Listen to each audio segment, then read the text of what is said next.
Welcome to MPItv, sponsored by Caesars Entertainment. I'm Sarah Solomon. As the industry continues to see positive overall business projections, meeting professionals are still grappling with the complexities of privacy versus safety.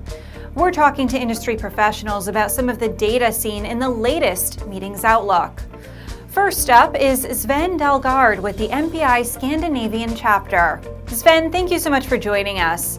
Based on Meetings Outlook data, 81% of respondents predict favorable business conditions for the year ahead for the third consecutive quarter. What are your thoughts around business conditions into the year ahead? I'm very optimistic for the entire industry and for meetings, in-person meetings. The outlook is great. We in Denmark are still struggling with the pandemic. We are opening up. We have been opening up over the past few weeks and will open more over the next month. And vaccinations are going along. So actually the outlook is very good. Everybody I speak to are looking to meet and organize meetings and get together in person. Sven, thank you. Next, we have Therese Jardine with Strategic Event Procurement. Therese, 12% of respondents expect their organizations to mandate attendees of in-person meetings to be vaccinated.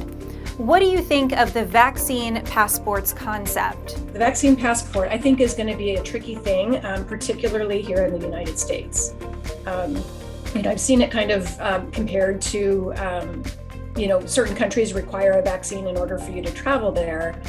And the difference between that, vaccine requirement and requiring vaccines for attendance at an event is the travel vaccines are FDA approved and they've been around for years and they're readily available. The COVID vaccines, on the other hand, are emergency use authorization at this point, so they're not FDA approved. And mandating something that's not FDA approved, I think, is a little tricky for some organizations.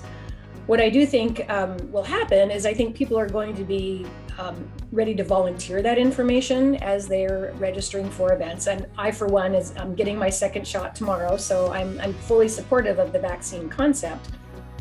But I think that event organizers might want to consider the idea of allowing either proof of vaccination or a negative COVID test in order to participate in the function.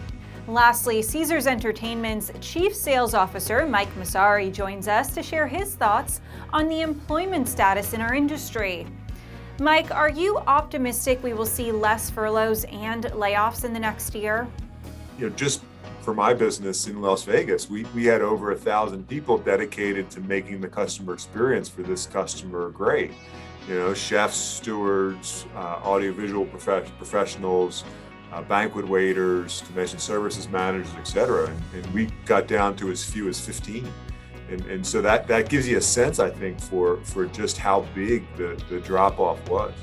We're not at 15 anymore, thankfully, and we should get most of those team members back, through the next 6 months or so, call it between now and October.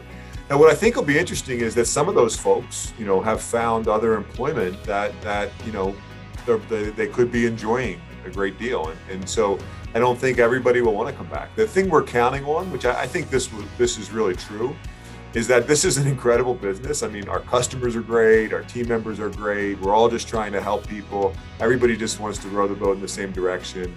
These jobs pay pretty well. And so, we're worried about it. We think it's going to be difficult, but we expect to be able to get the right people here to take care of our customers when we need them. Thank you to all of our guests for joining us. And to see more research results, be sure to check out Meetings Outlook in the May issue of The Meeting Professional. Thanks for joining us on this edition of MPItv, sponsored by Caesars Entertainment.